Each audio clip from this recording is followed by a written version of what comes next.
RCF et Radio Notre-Dame, le débat du jour. 9h10, le débat du jour. Laissez-moi vous présenter ce matin nos deux débatteurs. Guy Barret, bonjour. Bonjour. Essayiste, ancien journaliste politique au Figaro, Richard Dessès, bonjour. Bonjour. Essayiste, consultant en communication. Avec vous ce matin, on va évoquer Notre-Dame de Paris, Louis. Oui, bien sûr, parce que le programme commence un petit peu à être connu et ça nous intéresse forcément et ça vous intéresse, savoir comment les choses vont un petit peu se passer. À la fois pour l'Église et puis aussi pour les politiques, puisque ça va être des retrouvailles très importantes sous l'œil du monde entier. On va essayer de voir les choses en détail, sachant que Monseigneur Ulrich espère bien un message du pape malgré son absence. Et ça commence dès ce soir d'ailleurs, dès 18h à Saint-Germain-l'Auxerrois, une procession qui s'achèvera sur le parvis de la cathédrale Notre-Dame de Paris, veillée de prière à partir de 19h, puisque la statue, la Stabat Mater, qui avait été miraculeusement épargnée par l'incendie, va retrouver sa cathédrale. Eh bien, dites-nous ce que vous en pensez par mail direct@radionotre-dame.com ou direct@rcf.fr. Bienvenue pour le débat du jour.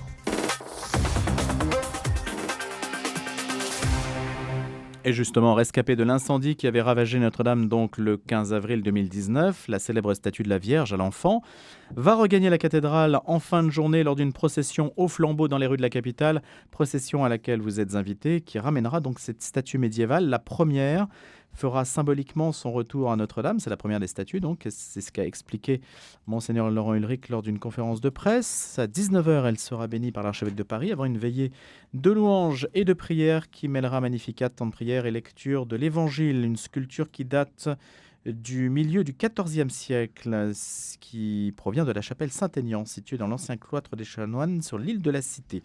Voilà pour cette statue qui va retrouver sa place près du pilier devant lequel l'écrivain Paul Claudel s'est converti le jour de Noël 1886. Ça fait de belles histoires à raconter, hein, Richard Dessès, non ? Admirable, mais l'Élysée nous a dit qu'il y aurait quelque chose d'encore plus admirable. C'est, je cite l'un des conseillers, le président va déambuler dans la cathédrale. C'est une image, à ce moment-là, c'est la citation, une image inédite, inconnue jusque-là de mémoire d'homme. Et donc je pense que l'Élysée a réussi... ironique un peu là. Oui, un peu quand même. Voilà, le fait que Macron soit en train de se trimballer dans Notre-Dame, d'expliquer que c'est une image inconnue jusque-là de mémoire d'homme, voilà, ça me paraît un peu moins important que le fait que la statue de la Vierge retrouve sa place. Il faut que les mots résonnent, soient pesés. Ça vous paraît trop déclamatoire ? Oui, c'est ça. D'une manière générale, on a l'impression que Emmanuel Macron est en train de continuer son hold-up sur Notre-Dame et que là, jusqu'au bout, il gratte une occasion supplémentaire de s'inscrire dans une histoire qu'il a quand même assez peu servi. Il ne fera pas son discours dans la cathédrale, contrairement à ce qui avait été initialement contrairement à ce qu'il avait essayé de négocier. Oui. Parvis. Oui, voilà, c'est une défaite de plus. Voilà, non seulement il sombre dans les sondages, mais en plus, oui, c'est une défaite politique de Macron, mais en plus, il sera relégué sur le parvis avec les gueux. Voilà, mais donc. Je vous trouve un petit peu sévère, Richard Dessès, parce que on peut dire que ce chantier a quand même été mené. C'est peut-être une grande réussite de la mandature d'Emmanuel Macron, c'est que ce chantier a été mené à terme et se déroule de manière satisfaisante. Et puis la seconde, c'est que dirait-on si jamais il était totalement indifférent à la réouverture de Notre-Dame ?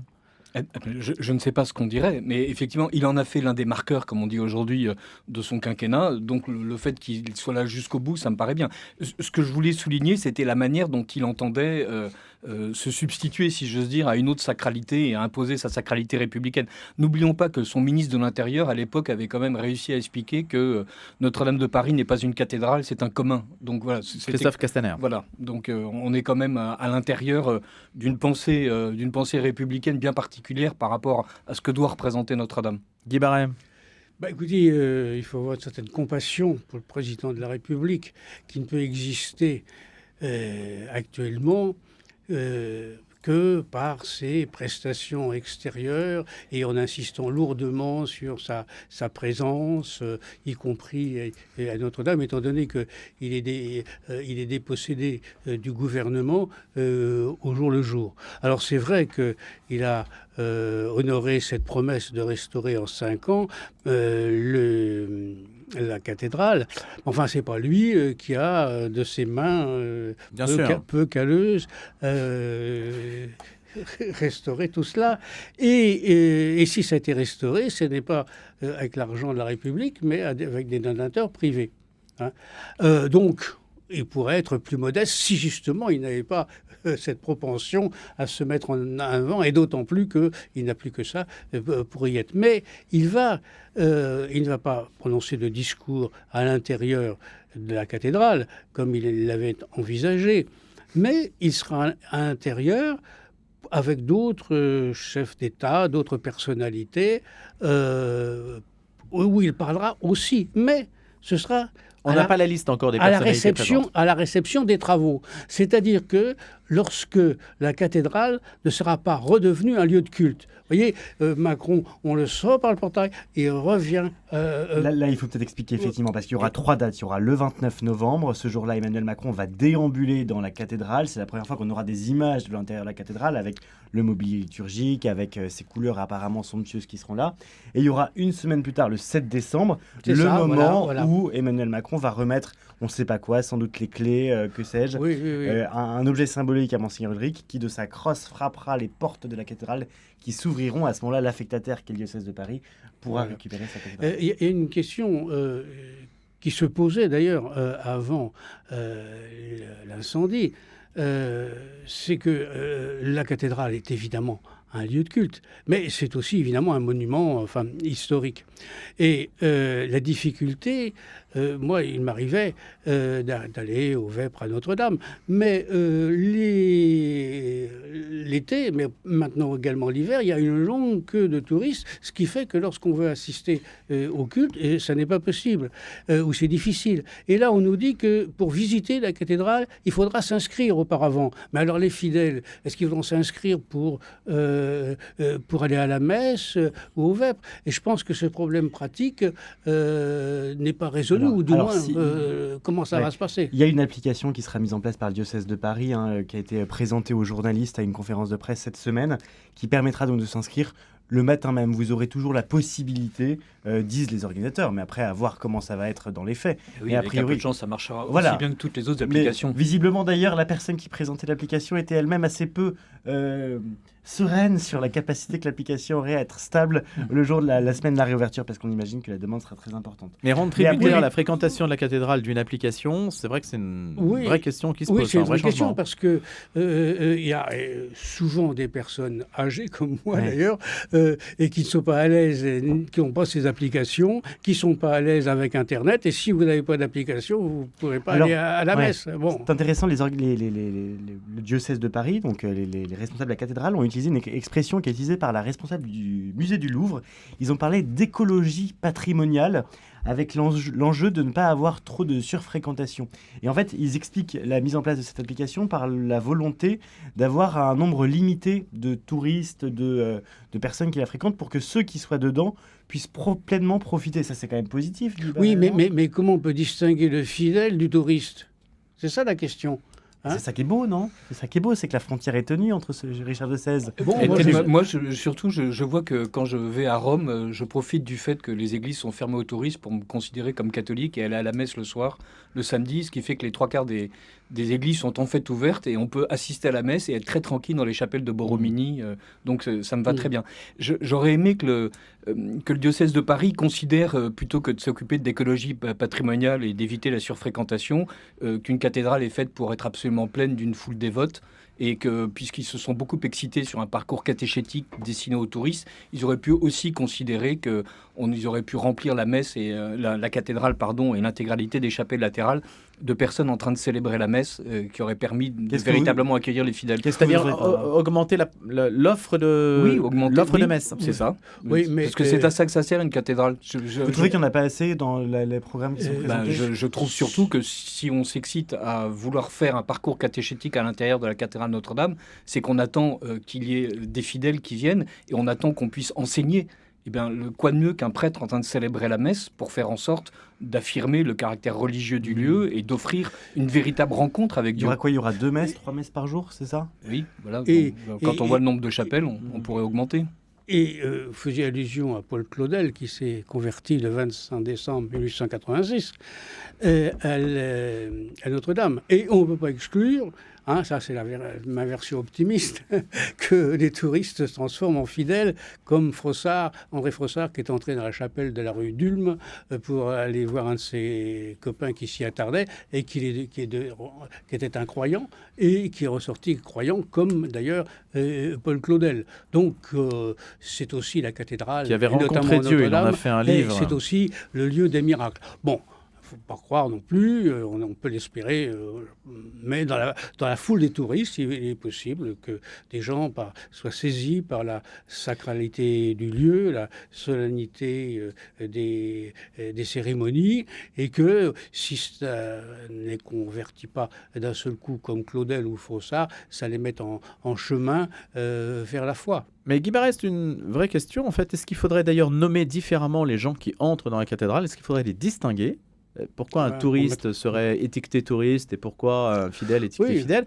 Et pourquoi ne pas les considérer d'emblée comme des fidèles, comme des personnes qui, puisque vous entrez dans ce lieu, eh bien vous devez vous voir offrir, ce que vous disiez, hein, Richard XVI, vous devez vous voir offrir forcément une prestation spirituelle. C'est un petit peu mercantile et commercial comme fait du marketing. On va parler comme un représentant de musée. Mais c'est un piège une déjà expérience immersive. Voilà, moi, je plaide pour une expérience immersive dans Notre-Dame avec un dispositif muséal absolument incroyable, la messe.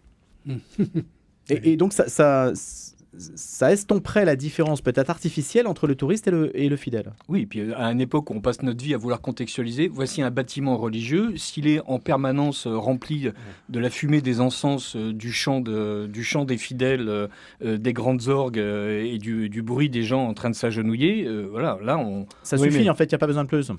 Vous devinez bien que pour les fidèles qui participeront à la messe, ce sera compliqué d'avoir en permanence une foule de touristes qui passent autour d'eux. Je crois pas. Mais... Vous savez, les JMJ, Lourdes... là, il y a quasiment le pèlerinage de Chartres, on est 100 là, il y a que des fidèles. Le 10 000, 100 000, mais non, mais oui, il y a que des fidèles. Mais c'est pas grave. Voilà, on a l'habitude d'avoir du bruit, des gens qui s'évanouissent à côté, trop de soleil ou beaucoup trop de pluie, et on réussit quand même à arriver jusqu'au bout de la messe. Le touriste a une âme comme les autres, donc l'appeler touriste, ça a l'air de dire tu ne fais que passer et donc je minore l'offre que je te dois. Le piétinement de cette foule en marche à nos côtés, au contraire, on saura pour qui prier. Ce qui est très gênant, ce sont les touristes, et on peut les reconnaître à cela d'ailleurs, qui prennent des photos ou des vidéos pendant les cérémonies, ce qui est évidemment interdit, mais ils le font quand même. Et donc ça les désigne plutôt comme essayant d'apprécier l'architecture plutôt que la cérémonie qui se déroule. L'autre chose dans cette restauration de Notre-Dame, c'est aussi quand même l'hommage, pas seulement à ceux qui aujourd'hui l'ont restaurée, les ouvriers et les compagnons, mais ceux qui, au Moyen-Âge, l'ont fait et qu'elle est toujours debout. Alors, elle a été très dégradée, mais enfin, l'essentiel, c'est-à-dire la structure, le bâtiment, subsiste. Et là, c'est aussi un témoignage à la fois de talent, de courage et de foi, surtout, à travers les siècles. Et je pense que au moins les touristes peuvent, ne serait-ce qu'à travers cet effort artistique et architectural, trouver quelque chose de la sacralité du lieu. Ça parle de soi, voilà. Ça parle en soi. Cette messe, alors qu'est-ce que je voulais dire? Je voulais dire que vous avez cité la date. Non, mais il y a, oui, je voulais dire, voilà, parce que Guy Barret, vous avez cité ces professionnels qui ont, de manière très talentueuse, rénové Notre-Dame. Il y en a eu 2000, avec de nombreux artisans, de nombreux métiers. Chantier du siècle qui aura coûté quelques 700 millions d'euros, mais le budget a été tenu. Semble-t-il, et pas sans être dépassé, hein, Richard de Sèvres. Et d'ailleurs, un mail d'un auditeur, Joseph, qui nous dit dans la cathédrale Notre-Dame, Macron est chez lui puisqu'elle appartient à l'État. C'est l'État qui l'a reconstruite. Enfin, l'État l'a volée à l'Église. L'État a ensuite mis en place une structure administrative et, comme l'a rappelé Guy Barret, ce sont les fonds privés qui ont fait en sorte que l'État puisse s'en emparer et faire les travaux avec son lot de polémiques habituelles sur le bon emploi des deniers, dont le dernier en date étant le fait qu'après avoir restauré des vitraux, on va les démonter pour en installer d'autres. Voilà. Donc, je ne pense pas que l'État soit chez lui. La seule personne qui soit véritablement chez elle, c'est la Sainte Vierge. Voilà. Et sans doute le bon Dieu aussi. Guy Barret. Oui. C'est vrai que l'Église n'en est qu'affectataire et que l'État en est propriétaire parce qu'elle a spolié l'Église. Seules les églises construites après 1905 sont la propriété de Après, l'Église. c'est peut-être ce qui a sauvé le patrimoine religieux, parce que sans doute qu'au vu de la faiblesse des revenus de l'Église, de la décroissance des revenus de l'Église, elle n'aurait plus les moyens aujourd'hui de s'occuper de son patrimoine si ce patrimoine lui appartenait encore. Oui, sauf que il y a de moins en moins de fidèles dans les églises. Il y a 4% de pratiquants, et que peut-être toutes les églises, même n'ont pas d'intérêt, comme Roselyne Bachelot, vous pensez qu'elles n'ont pas tout un intérêt ? Non, elles peuvent avoir un intérêt architectural, mais il y a des raisons. On parle de déserts médicaux. Il y a des déserts catholiques, c'est-à-dire où il y a dans tel une seule église pour 25 villages et qui ne réunissent que peu de fidèles. C'est-à-dire que les églises historiques dans les villages voisins n'ont plus d'usage. Alors, simplement, sans compter qu'il y en a qui ont une très grande valeur architecturale, et puis d'autres qui ne sont peut-être pas, évidemment, du même... Mais l'idée de savoir que, justement, c'est l'État qui, en spoliant l'église, s'est mise une charge sur le dos, en fait, à travers tous les contribuables qui financent l'entretien de ces églises. Ça, c'est quelque chose, c'est un système dont on ne sait pas s'il va perdurer. Aujourd'hui, il existe. Et je pense que la polémique sur le fait de savoir s'il faut faire payer l'entrée de Notre-Dame, elle est quand même reliée à la peur que l'on change le statu quo dans lequel on est. Oui. Au détriment de l'Église qui se retrouverait à devoir entretenir ces bâtiments. Richard de Sèze. Ça me paraît très hasardeux de se dire qu'au bout de 2 spoliations successives de la part de l'État français contre l'Église et surtout contre tous les Français qui avaient contribué en fait à reconstituer un patrimoine religieux après la première spoliation de la Révolution française, de se dire que en fait l'Église aujourd'hui est bien contente du fait qu'elle n'ait pas à assurer cette charge. L'État français mène une politique anticléricale depuis plus de 2 siècles. Ça me paraît compliqué de séparer la manière dont l'Église et l'État ont des rapports houleux en France de la manière dont l'Église aujourd'hui serait capable d'assurer l'entretien des bâtiments. Les ministres de la Culture qui se succèdent ne remettent pas profondément en cause l'entretien des églises. Non, mais par exemple, quand on voit la masse qui est consacrée à l'entretien du patrimoine, on voit bien qu'il y a un défaut incroyable. Toutes les études disent qu'il faudrait des centaines de millions d'euros. Quand on voit la manière dont la mairie de Paris elle-même consacre ou pas des deniers à l'entretien de l'église, à la restauration de ce qui est à l'intérieur, je parle par exemple des fresques de Notre-Dame de Lorette, on voit bien qu'il y a un déficit incroyable. Saint-Augustin à Paris aussi a été magnifiquement il y a toujours un truc qui va bien et il y en a 10 qui vont mal. Oui, c'est-à-dire le problème se pose non pas au niveau de la capitale, mais dans les villes, les petites villes où le maire, c'est lui qui est propriétaire, enfin c'est la ville qui est propriétaire de l'église, et qui, ces petites communes, n'ont parfois pas les moyens de restaurer ou d'entretenir les églises. Donc c'est pas au niveau national que se pose le problème, donc dont les finances de ces petites villes sont d'ailleurs exsangues. Guy Barret, Richard de Sèze pour le débat du jour qui continue après la pause. On parlera de Musk et de Trump, direction les États-Unis, mais d'abord l'information.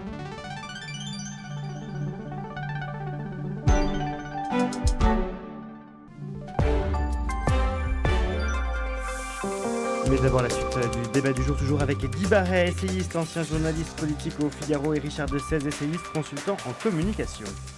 Elon Musk, on va en parler avec Donald Trump.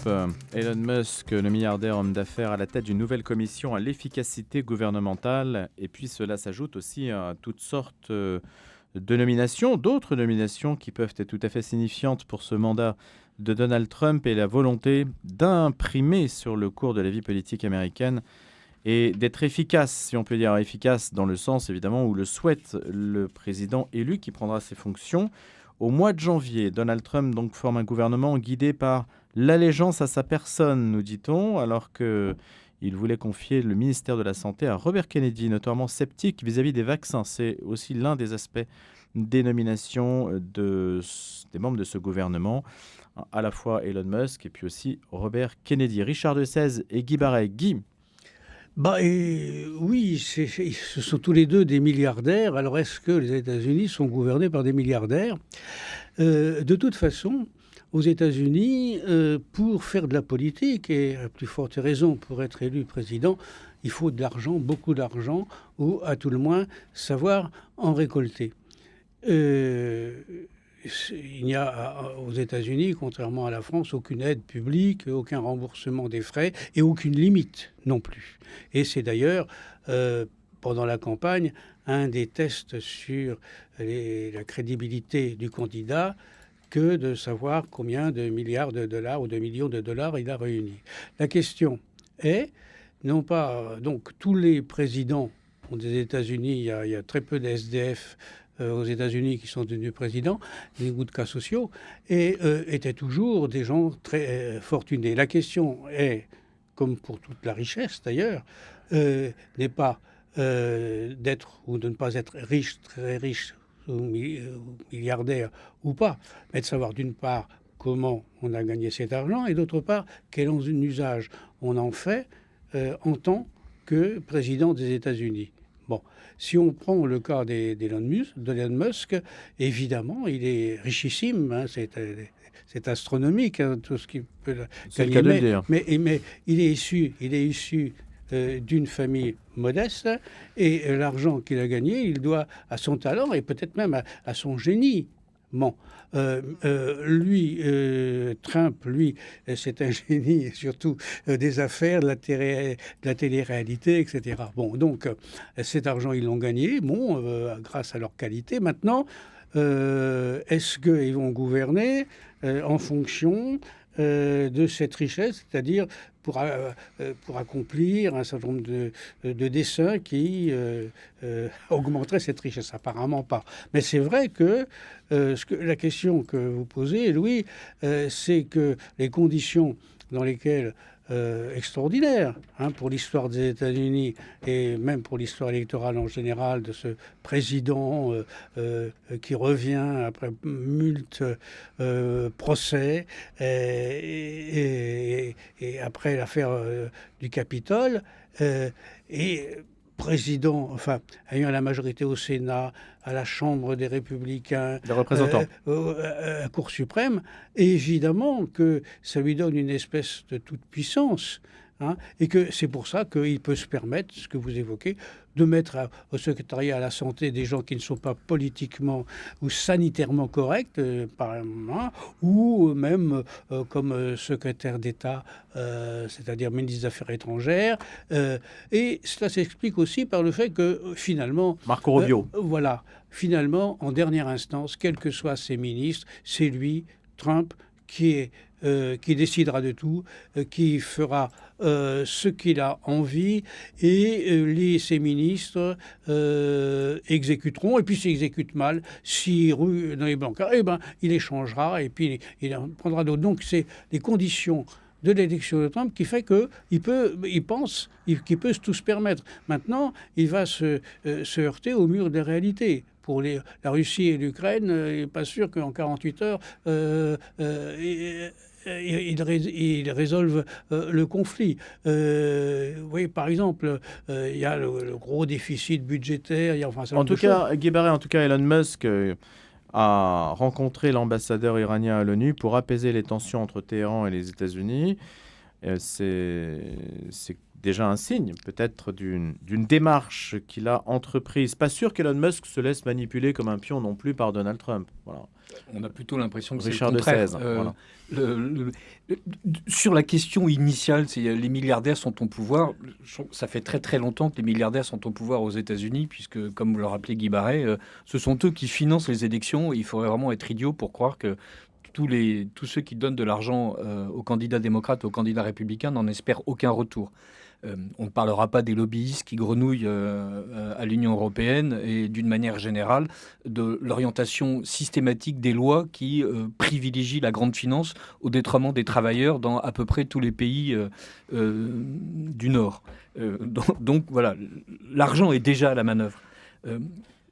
Sur Elon Musk, et auquel il faut ajouter à mon sens Peter Thiel, puisque c'est Peter Thiel qui a fait naître Vance, le vice-président de Trump, il y a effectivement des milliardaires qui ont décidé qu'il était intelligent de disrupter la démocratie américaine comme ils avaient disrupté le paiement en ligne ou la conquête spatiale, et qui ont une idéologie très technophile, qui porte un nom, un anagramme TESCREAL, T-E-S-C-R-E-A-L, et ils ont décidé que il fallait que l'Amérique devienne, enfin les États-Unis deviennent le pays où on pouvait développer très tranquillement les technologies sans aucun frein réglementaire.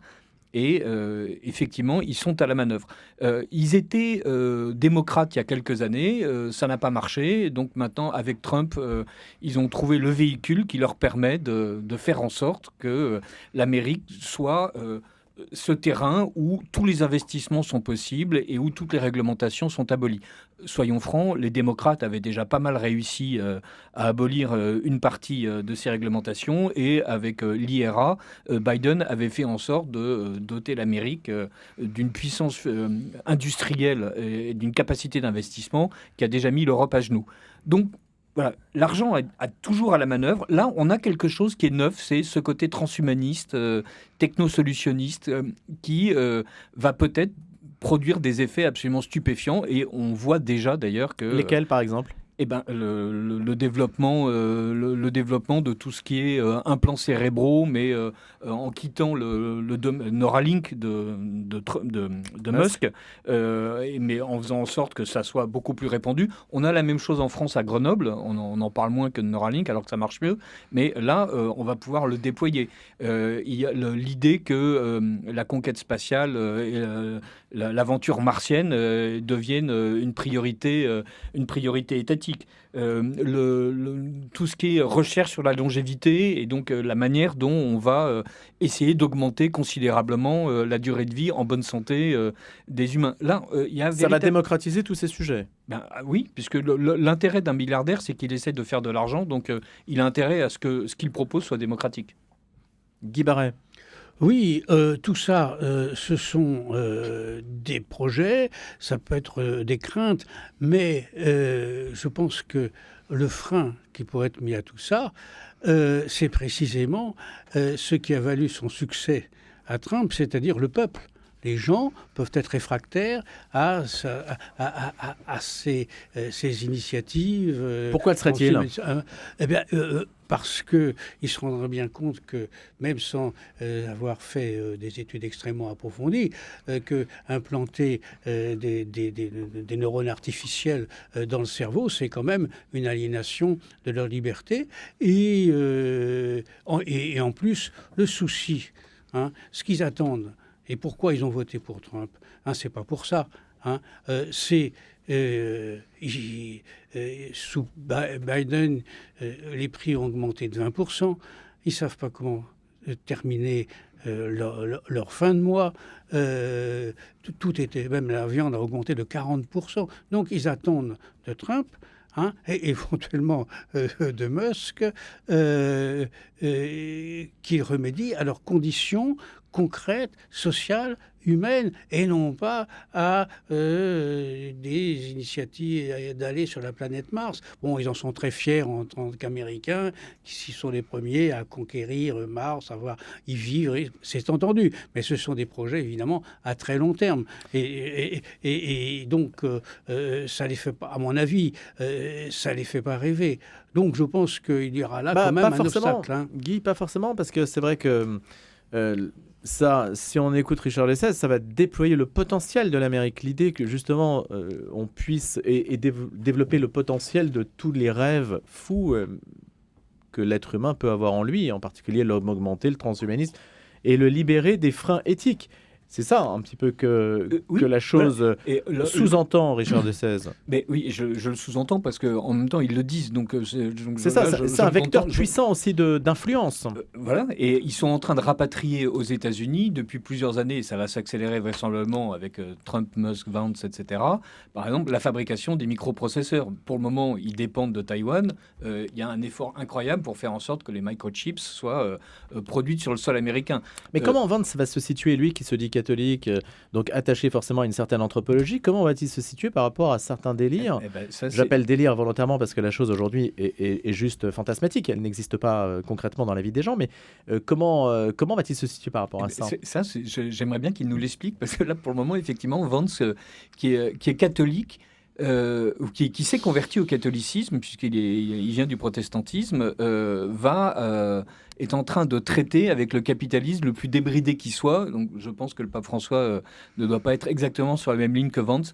Ce qui est intéressant, c'est que les gens disent que cette bascule d'une partie des élites technophiles vers le catholicisme vient du fait que le catholicisme leur paraît être une religion plus optimiste que le protestantisme. Et donc, il y a un aspect qui nous choque, peut-être en tout cas sur lequel nous ne sommes pas capables de nous accrocher, nous, en tant qu'Européens, en tant que vieux catholiques, sur une religion catholique qui, si j'ose dire, dans sa version américaine, un caractère un peu prométhéen, et où on insiste moins sur le poids de la culpabilité. Voilà, on est moins de ce côté-là, des pères fondateurs, et du fait qu'il faut souffrir pour être heureux, que du côté de la rédemption et l'avènement d'une humanité nouvelle. Mais une fois de plus, ce serait intéressant. Il y a d'autres élites qui se convertissent au catholicisme. Effectivement, on pense à J.D. Vance, mais il y en a d'autres. Oui.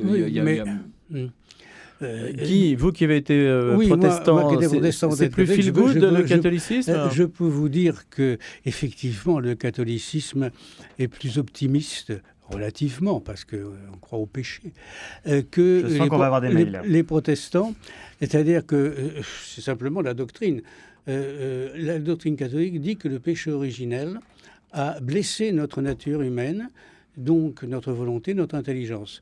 Dans le protestantisme, Luther, Calvin et les héritiers le croient également, ils disent que le péché originel a corrompu la nature humaine, ce qui fait qu'il n'y a plus de loi naturelle, plus de droit naturel et plus de connaissance naturelle de Dieu. Bon, cela étant dit, qu'est-ce que ça a comme conséquence Eh bien, par exemple, tout ce qui vient, par exemple, sur le mariage gay, et d'abord le pacte, etc., c'est la doctrine anglo-saxonne de l'association. C'est-à-dire que si deux individus ou deux sociétés s'accordent sur un certain nombre de choses, font un contrat, il est valable sans tenir compte de la loi naturelle. Donc si deux hommes ou deux femmes veulent se marier, il n'y a aucun obstacle. L'autre conséquence de la connaissance de cette conception de la nature humaine, c'est que, par exemple, l'Église enseigne depuis le Concile, bien avant, mais 1870, que Dieu est connaissable par la raison naturelle. Bon. De même que les premiers principes, de même que la loi naturelle, c'est-à-dire le décalogue. Rien de tel dans le protestantisme. Je peux faire Après, le protestantisme est très protéiforme. Oui, alors c'est justement, je voulais en venir là. Si c'est vrai que certains peuvent considérer que le catholicisme est plus optimiste et plus favorable au climat des affaires, il ne faut pas oublier que dans la principale confession actuellement chez les protestants américains, ce sont les évangéliques. Et à l'intérieur des évangéliques, il y a toute une tendance qui prospère, qu'on appelle l'évangile de la prospérité. C'est-à-dire qu'il fait dépendre, qu'en disant Dieu, il veut que vous soyez riches, plus, alors les prêcheurs disent plus vous me donnez pour que je prie pour vous, plus des grâces matérielles tomberont du ciel. C'est l'évangile de la prospérité. Et donc, c'est un business hein. Alors il y a des fidèles y croient. Donc on peut aussi, à travers ce protestantisme-là, l'évangile, qui prêche l'évangile de la prospérité, faire aussi, si vous voulez, des affaires.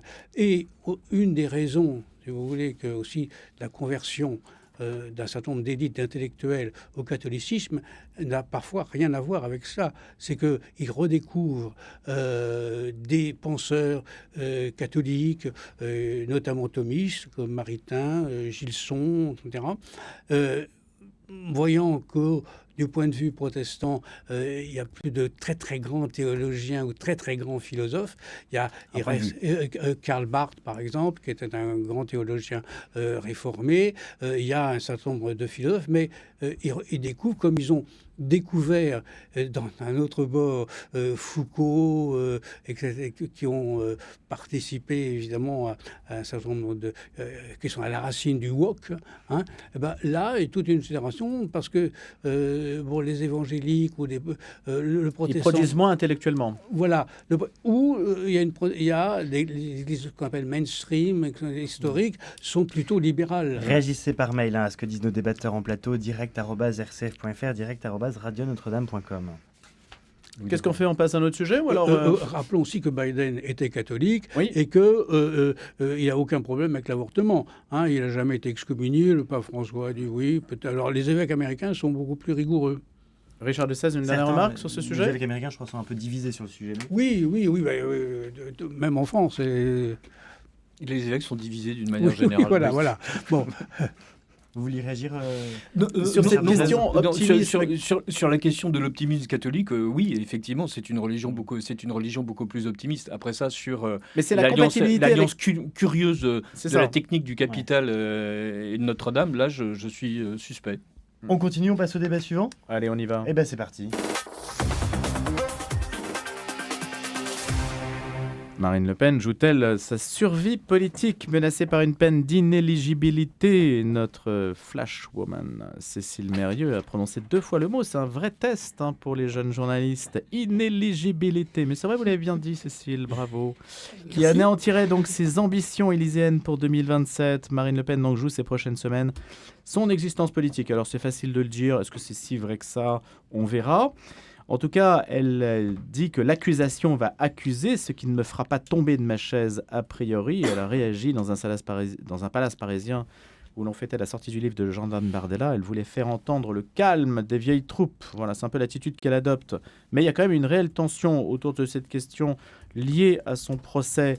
On ne va pas forcément rappeler les tenants et les aboutissants. La question, c'est de savoir, est-ce que Marine Le Pen sera présente en 2027? À votre avis, est-ce que c'est possible qu'elle ne soit pas présente? Guy Barret, Richard de Sèze. Richard? Oui, c'est possible, puisque le procureur, si je ne m'abuse, l'avocat général, a requis l'exécution provisoire. Ce qui n'était pas nécessaire. L'inéligibilité est automatique. Donc les députés ont été assez idiots pour voter une loi pareille. Mais rien n'obligeait en fait à ce que le réquisitoire aille aussi loin qu'il est allé. Donc c'est ça le point politique de ce réquisitoire. Oui. On est au stade des réquisitions. On est au stade des réquisitions. Il va y avoir le jugement en 2025. Donc si le juge suit ce qui a été requis, eh bien, elle sera inéligible. Voilà. Ça, c'est quand même quelque chose qui serait stupéfiant. Donc, c'est théoriquement possible. Oui, Guy Barret. C'est vrai que la loi dite Sapin 2 prévoit une inéligibilité. Vous avez oublié le lit, là. Inéligibilité. Vous avez oublié une syllabe. Automatique. Sauf... le juge peut y renoncer en le justifiant. Donc il y a encore là une porte de sortie. C'est vrai que rendre cette décision exécutoire, ça se fait généralement au pénal quand il y a un risque de récidive immédiate et qu'on met tout de suite en prison, parce qu'il y a de la prison pour elle, mais enfin qui serait aménagé, c'est-à-dire avoir un bracelet électronique. Donc, alors que pour Marine Le Pen, qui n'est plus parlementaire européen comme la plupart des autres prévenus, il n'y a évidemment aucun risque de récidive. Donc, et là, dans quelques semaines, il y aura un nouveau procès Fillon. Pourquoi un nouveau procès Fillon ? Parce que tout à fait récemment, il y a eu un arrêt de la cassation qui a reconnu la culpabilité de François Fillon, mais qui a annulé les peines qu'elle est encourue.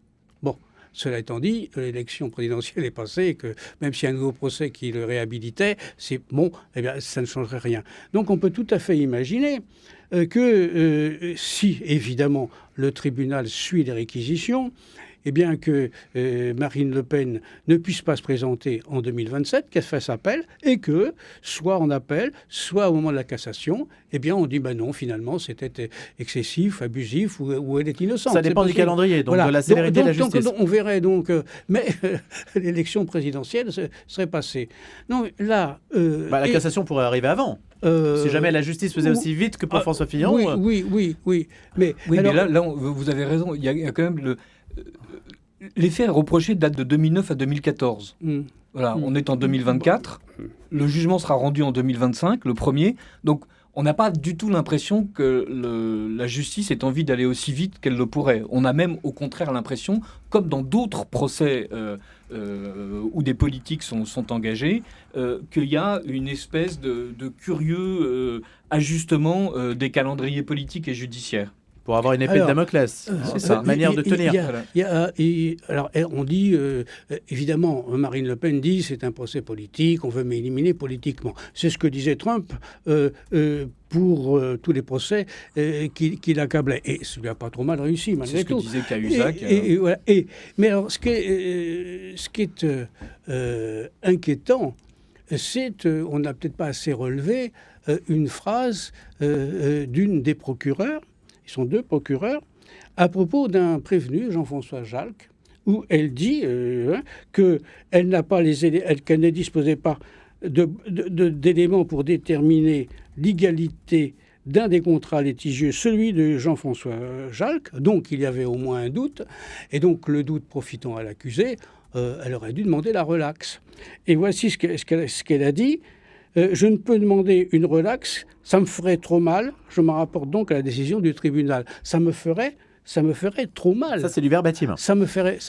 Non, mais il y a les journalistes de BMTV, de Parisien, etc. Ils ont tous entendu cela. Donc, ce que ça veut dire, c'est qu'il y a là un élément subjectif et donc partisan qui entre dans sa décision, dans sa détermination, en disant, voilà, moi, ça me ferait du mal. Bah oui, ça lui ferait du mal, mais enfin, si le droit l'exige, s'il y a un doute, eh ben, donc elle doit le relaxer. Et forcément qu'on peut se demander si ce qu'elle a dit pour Jean-François Jalc n'est pas non plus valable pour d'autres prévenus, y compris Marine Le Pen. Et ça jette quand même une suspicion sur la démarche juridique, puisqu'il y a un autre élément qui n'est pas juridique. Elle dit, ça me fait mal, alors, pauvre fille, mais ce n'est pas l'objet. C'est pas Ce l'objet. sont des propos rapportés, il n'y a pas de... Non, mais ces propos rapportés, là, je vois...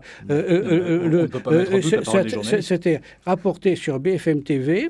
Vous ne mettez pas en doute ce que dit BFM TV, quand même. Catherine Fournier... Moi, une source, je me méfie. Une autre source, Caroline Fournier de France Info, et le journaliste du Parisien, qui ont tous entendu la même chose. On a une sainte trinité, là. Voilà. Donc, ce n'est pas, si vous voulez, donc, le France Info, BFM TV, le Parisien, ce ne sont pas des organes de combat au profit de Marine Le Pen. Bon, enfin, voilà. Bon. Comment, juste en un mot, comment... du coup, ça peut s'ajuster. Comment cette affaire peut être intégrée dans la stratégie du RN ? Est-ce que ça veut dire motion de censure ? Est-ce que ça veut dire des conséquences politiques ? Alors, effectivement, le RN peut décider de punir le gouvernement et tout le monde expliquera que c'est absolument un stupéfiant, qu'il y a une séparation des pouvoirs qui est en permanence bafouée par tout le monde, y compris par Dupond-Moretti quand il a été ministre de la Justice. Mais c'est pas grave, on accusera le RN de l'avoir bafoué. Il y a aussi une autre manière, c'est de se décider à tout miser sur Jordan Bardella. Et donc là, le Rassemblement national se rendra compte que le fait de n'avoir que des figures charismatique, extrêmement rare, plutôt que d'avoir un véritable parti avec beaucoup de grandes figures, sera sans doute quelque chose de pénible en 2027. Mais vous pensez qu'elle peut se retirer Ah non, je pense qu'elle elle sera retirée à coups de pied dans le derrière par une justice évidemment impartiale. Et qui sommes-nous pour la critiquer mais que si jamais elle y est contrainte, le RN n'a plus qu'une solution, c'est Jordan Bardella. C'est tout à fait exact. Et Bardella, à mon avis, c'est à la fois un handicap et un atout. L'atout premier, c'est qu'il ne s'appelle pas Le Pen. Et qu'il y a toujours des gens, malgré les efforts de diabolisation, pour lesquels le mot Le Pen agit comme un répulsif. Bon, ils sont de moins en moins nombreux, mais ça existe. Et même si souvent une élection se joue sur les marges. Et l'autre point, Guy ? L'autre point, le handicap, c'est qu'il est jeune, c'est qu'il n'a pas d'expérience, et que les Français ont déjà fait l'expérience aussi d'un jeune premier de la politique.